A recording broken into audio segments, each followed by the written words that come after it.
திருச்சி அருகே வீட்டை விட்டு சென்ற திருமணமான பெண் அழுகிய நிலையில் சடலமாக கண்டெடுக்கப்பட்ட சம்பவம் பரபரப்பை ஏற்படுத்தியுள்ளது.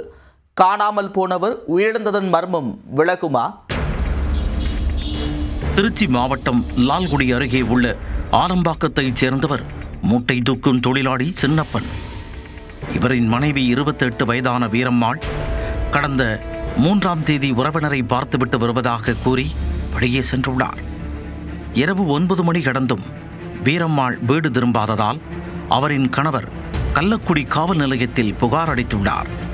ஆனால் அவரின் புகாரை போலீசார் ஏற்க மறுத்ததாக கூறப்படுகிறது. இந்நிலையில் சனிக்கிழமையன்று ஆலம்பாக்கம் அருகே உள்ள ஏரிக்கரையில் பெண் ஒருவர் சடலமாக கிடப்பதாக கள்ளுக்குடி போலீசாருக்கு தகவல் கிடைத்துள்ளது.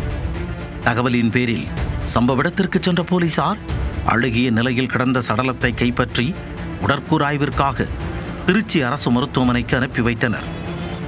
விசாரணையில் அவர் காணாமல் போன வீரம்மாள் என்பது தெரியவந்தது. உயிரிழந்த வீரம்மாள் 2 ஆண்டுகளுக்கு முன்பு தனது எதிர் வீட்டில் உள்ள நபருடன் முறை தவறிய உறவில் இருந்ததாக கூறப்படுகிறது.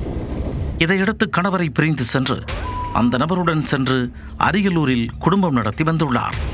இது தொடர்பாக பெண் வீட்டார் காவல் நிலையத்தில் புகார் அளித்துள்ளனர். அதன் பேரில் இருவரையும் அழைத்து பேச்சுவார்த்தை நடத்திய போலீசார் வீரம்மாளுக்கு அறிவுரை கூறி அவரின் கணவருடன் அனுப்பி வைத்துள்ளார். இந்த சூழலில்தான் உறவினரை பார்த்துவிட்டு வருவதாக கணவரிடம் கூறிவிட்டு சென்றவர் 4 நாட்களுக்கு பின் சடலமாக கண்டெடுக்கப்பட்டுள்ளார். இது தொடர்பாக சந்தேக மரணமாக வழக்கு பதிவு செய்த போலீசார் வீரம்மாள் கொலை செய்யப்பட்டாரா அல்லது தற்கொலை செய்து கொண்டாரா என்ற கோணங்களில் விசாரணை மேற்கொண்டு வருகின்றனர்.